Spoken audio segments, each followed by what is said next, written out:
When Apple first announced the iPhone 12 mini, I was pretty excited because my wife was looking for a smaller phone.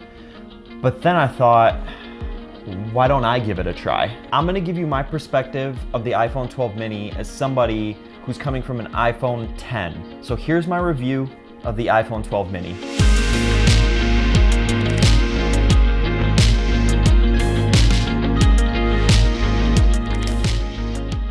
Of course, the size of the phone is smaller, and with a smaller phone comes some trade-offs, but we'll talk about that a little bit later. But you also get some benefits to having a smaller phone. First of which, this is the first phone in a while that I can comfortably hold and reach all the corners of the screen. However, when I first started using the phone, the screen size was a bit of an issue. The text is a lot smaller, photos are a little bit harder to enjoy on the smaller sized screen, but after a few days, my eyes adjusted and it really wasn't an issue anymore. I barely thought about it. The iPhone 12 mini is 15% smaller and 16% lighter than the iPhone 12, which is actually really nice when you're carrying this phone around in your pocket all day. If you're someone who thinks that the iPhone 10 and the iPhone 11 were still a little too big, the iPhone 12 mini is the phone for you. Daily use with this phone has been a pleasure. If you're somebody with smaller hands or doesn't like a big phone in your pocket, then using the iPhone 12 mini is just gonna be very enjoyable. But like I said, a smaller phone does come with some trade-offs, like a smaller battery.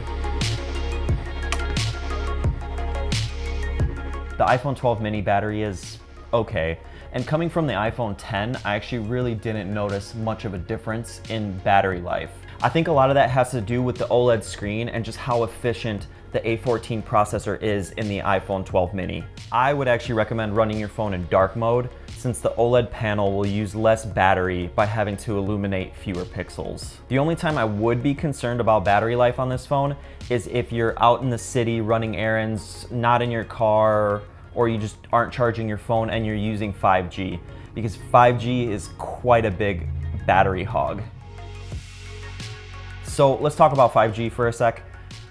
It's great, but only if you are in a spot where you're getting full 5G coverage. If you're looking to upgrade to the iPhone 12 mini or the iPhone 12 for that matter, solely for 5G, I would probably hold off for a little bit until 5G networks spread out a little bit more and become a little bit more consistent.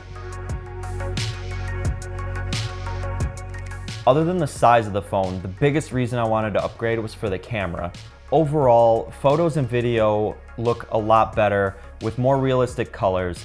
The low light performance of the phone has improved drastically, and the wide angle lens is my favorite addition. We're losing the portrait lens on the iPhone 12 mini, but to be honest with you, that really doesn't bother me because Apple is doing a portrait mode with AI. So basically the software figures out what your subject is and then does a background blur on everything else.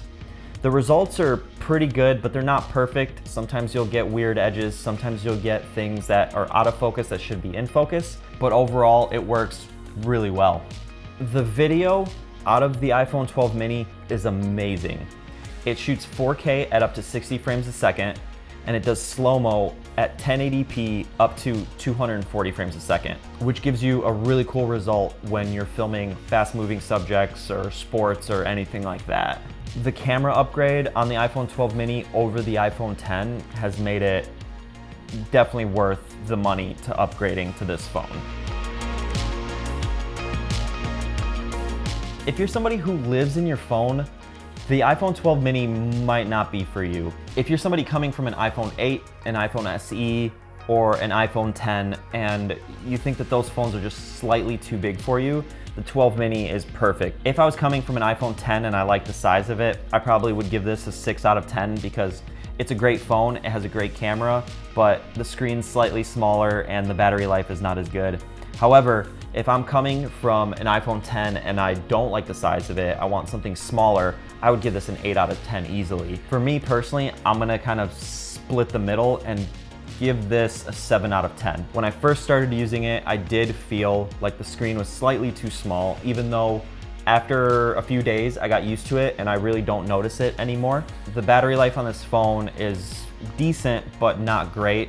Luckily, I have access to a charger in the car, I have a charger at home, so I haven't really had too many issues with it. The iPhone 12 mini is not a perfect phone, but it is perfect for those who are looking for something small.